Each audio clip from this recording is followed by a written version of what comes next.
Si tu pensais que l'esclavage était terminé, alors tu peux immédiatement fermer cette vidéo et appelle ta maman pour qu'elle te donne une bonne grosse gifle. Installez-vous bien parce que le sujet d'aujourd'hui, comme dirait Kerry James, est tout simplement...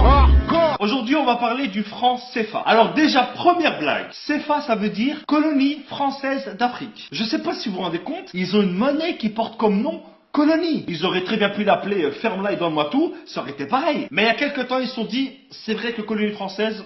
ça se fait pas, c'est un peu chmette quoi. Et du coup ils ont décidé de changer, et maintenant ils appellent ça coopération financière d'Afrique. Alors là je dis bravo.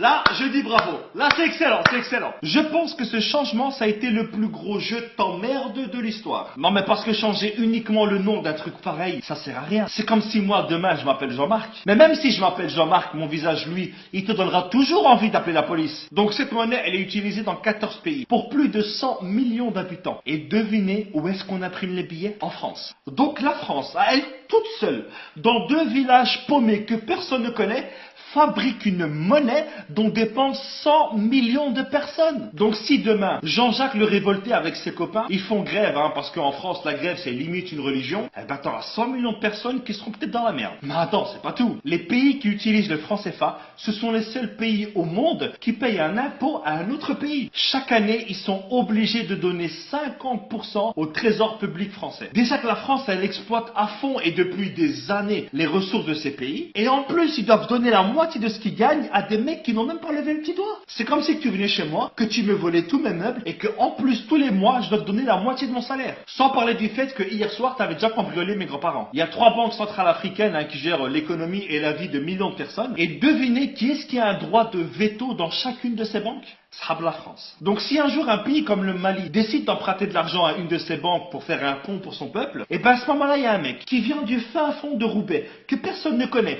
qui ne parle même pas la langue du pays, et ben il a le droit de dire le slogan de la France ça devrait être maintenant liberté, égalité, fraternité au-dessus de la Méditerranée. En dessous, non, tu pues la merde. Et puis quand j'entends que la France fait des dons en Afrique, non, voler 50 € à quelqu'un et lui donner 10 €, ce n'est pas un don, c'est un remboursement. Et heureusement qu'il y a eu des chefs d'État qui se sont rebellés contre le franc CFA. Il y a eu par exemple Sylvanus Olympio, non, lui il a été assassiné, pardon. Il y avait aussi Thomas Sankara, non, lui aussi il a été assassiné, non. Il y a aussi Modibo Keïta.